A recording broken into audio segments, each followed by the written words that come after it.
Hi, I'm Rob Carson, host of the Blue Team Warrior podcast. Today, I'm lucky to have Matt Hoffman. How are you doing today, sir?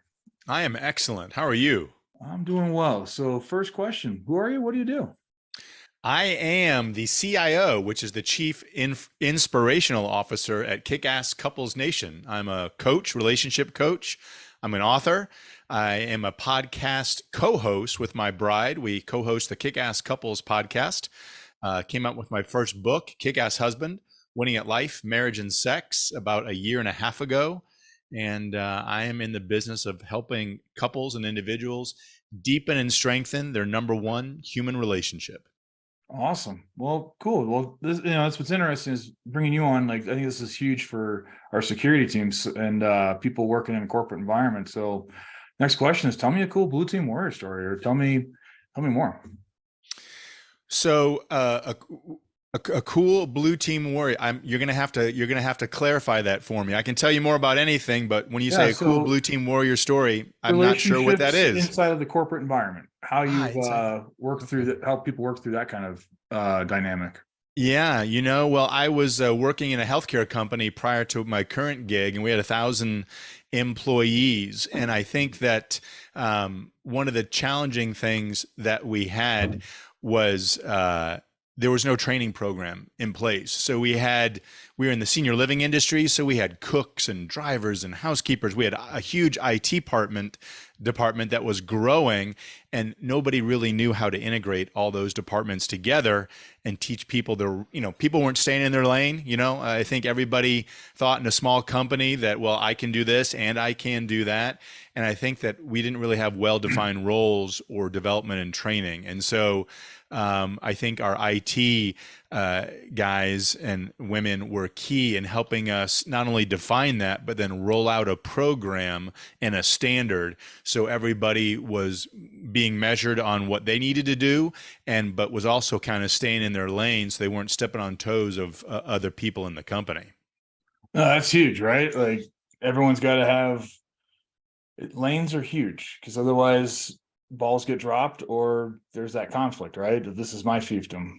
Yeah, you and I were talking earlier about relationships and relationships in business, relationships at home. They're all critical, and the same principles apply, right, to having good relationships at work. And I think communication is huge, and making sure that the channel for communication, whether it's using technology or if it's just the human touch, has got to be in place if we're going to have effective relationships in the workplace.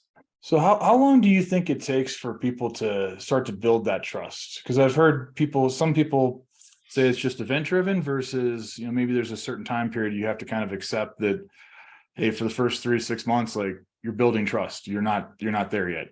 That's a great question. I wouldn't say there's a magic time, but I would say a lot of little things over time build trust, but one mistrust or one misstep, one thing can tear months or years of work apart when there's dishonesty or a violation of trust there's been a breach of trust. You think about like a bank account, right? We all have an emotional bank account, and with our spouses at home, and if we're making deposits in it all the time, man, we're building up a great balance, right? So when there's a mistake or a need for a huge withdrawal, we don't go bankrupt.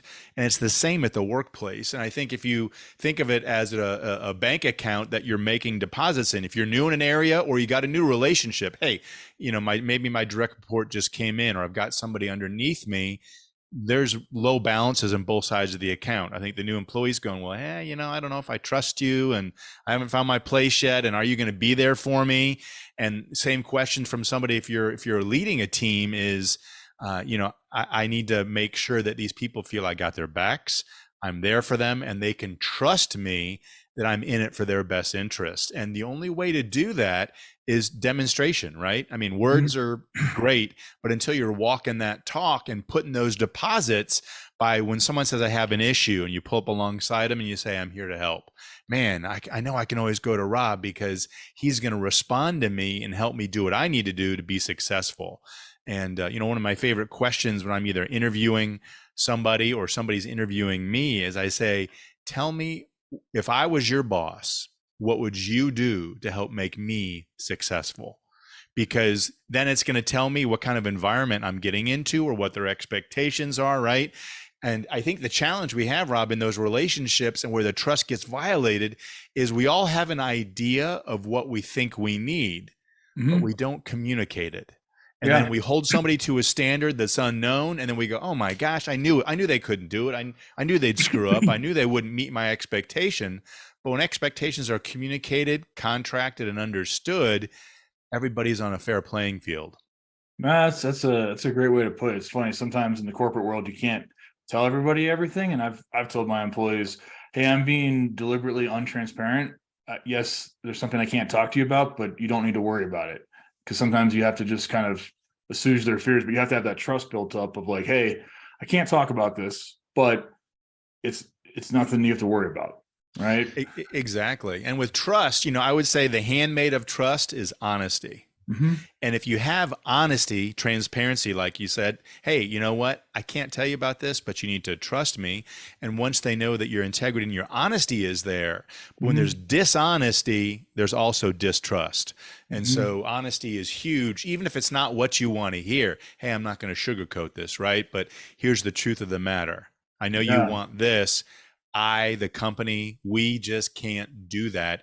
And here's why. We'd like to, and here's the scenario that would have to happen for us to meet that expectation. So I want to be right up front. I can't make, I can't do what you want me to do. But here's the difference. There's a difference when someone says no and someone says no, but. Hmm. Hey, Rob, I know you'd like me to do that. I just want to tell you, it's not possible. But let me tell you what I can Hmm. do. So it's It's not inaction; it's different action. It's when I hire people, I tell them like, hey, I got to make sure I got enough runways that I don't ever have to let you go because I got too big for my britches. I'd love to pay you more. Here's what I can afford to make sure that I don't have to let you go later. Like as we grow, it'll increase, but here we are. And just being transparent. It's like, hey, you're totally worth that. I can't afford it. Here's what I can't afford. And they go, okay. Yeah. And they and then it's back to a decision for them as well. That's awesome. Well, cool. Well, thank you so much for joining.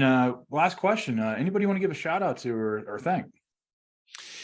I would love to give a shout out to my co host on the Kickass Couples podcast. Her name is Kimberly, my wife of 28 years.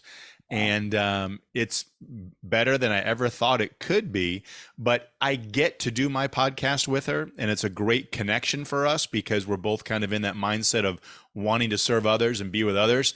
But, a lot of people, when they talk about relationships, they say, I have to go home, I have to do this, I have to. But I honestly feel I get to. And I think that's a huge attitude adjustment on any relationship. If it's at work, I get to go to work. I get to help these people. I get to do this, right? And it really changed. I think your mindset about what you do is huge. And she helps me keep that on track in our personal life, which is our most important human relationship. But man, no doubt, Rob, as you know from your relationship, if everything's happy at home, it informs and makes everything else better. But if everything is not going straight at home, it has a negative impact on your job and all your other relationships. So that home fire burning bright and strong is huge in my success everywhere else in my life. Absolutely. Well, cool. Well, thank you so much for joining. And for those of you watching, we'll catch you on the next episode. Sounds great. Thanks for having me, Rob.